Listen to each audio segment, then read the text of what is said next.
Let's discuss the fourth pillar of Iman, that is the messengers.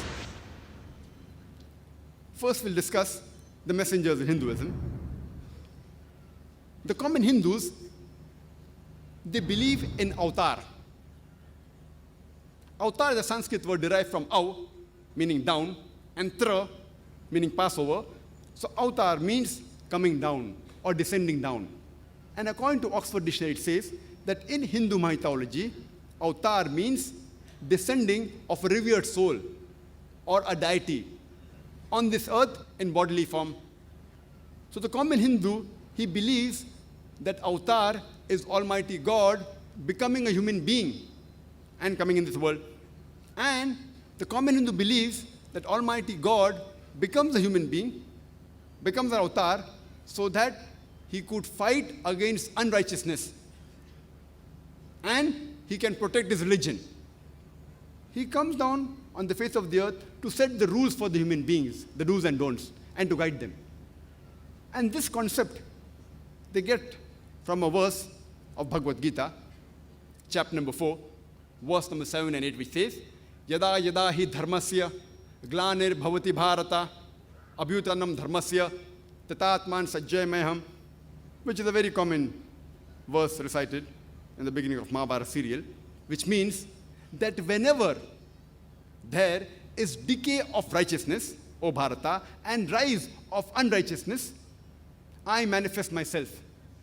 Verse number 8 says, to protect the good and to destroy the wicked, to establish the righteousness, I manifest myself in every age. Sambhavami yuge yuge. In every age, I manifest myself.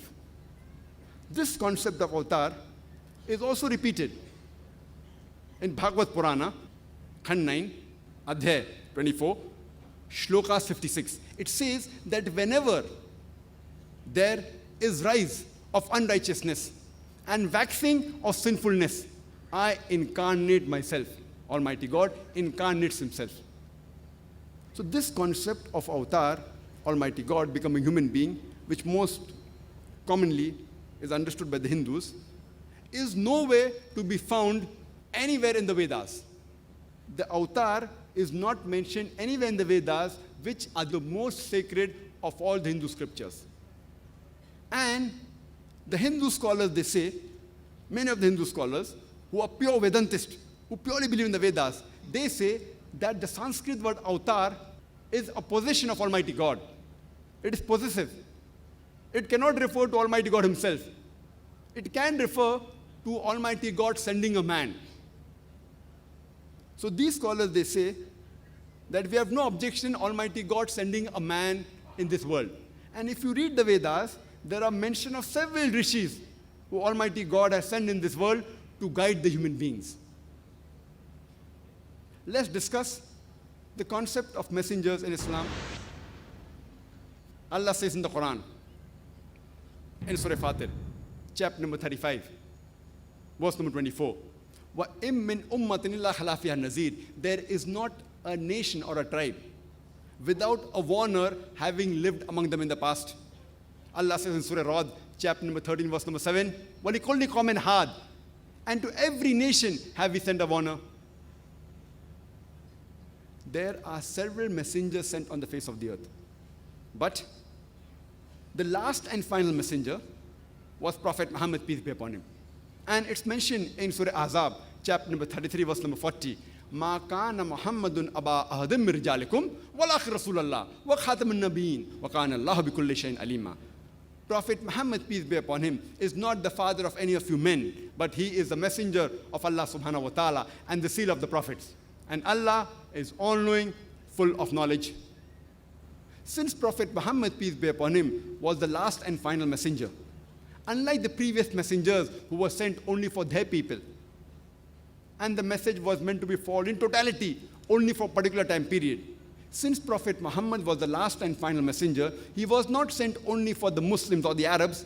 Allah says in the Quran, in Surah Anbiya, chapter number 21, verse number 107, وَمَا أَرْسَلْنَاكَ إِلَّا رَحْمَةً لِلْعَالَمِينَ. That we have sent thee not but as a mercy to all the worlds, as a mercy to all the creatures, as a mercy to the whole of humanity.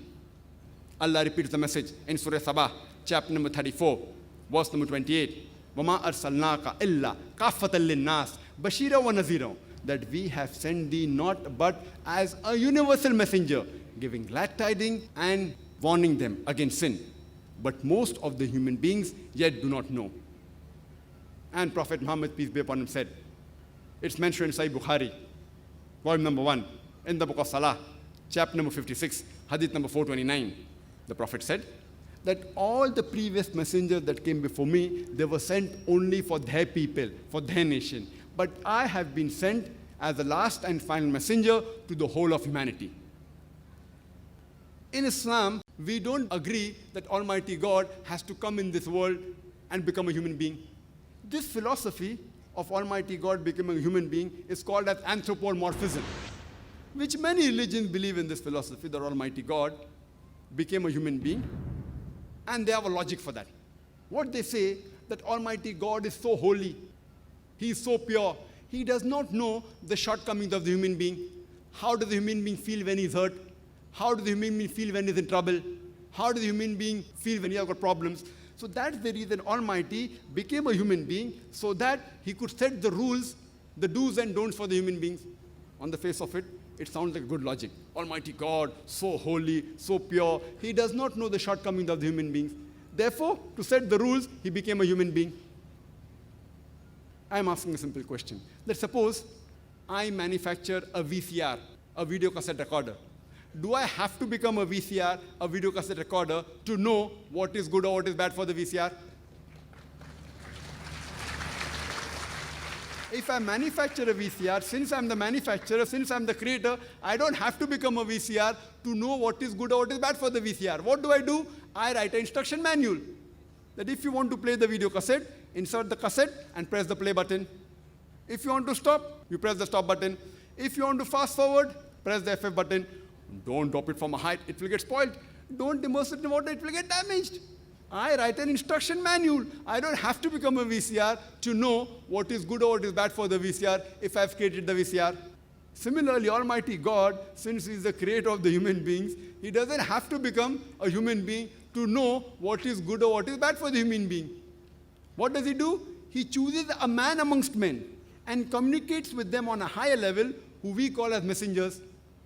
And He reveals this instruction manual to guide the humankind. And the last and final instruction manual of Almighty God, it is the glorious Quran.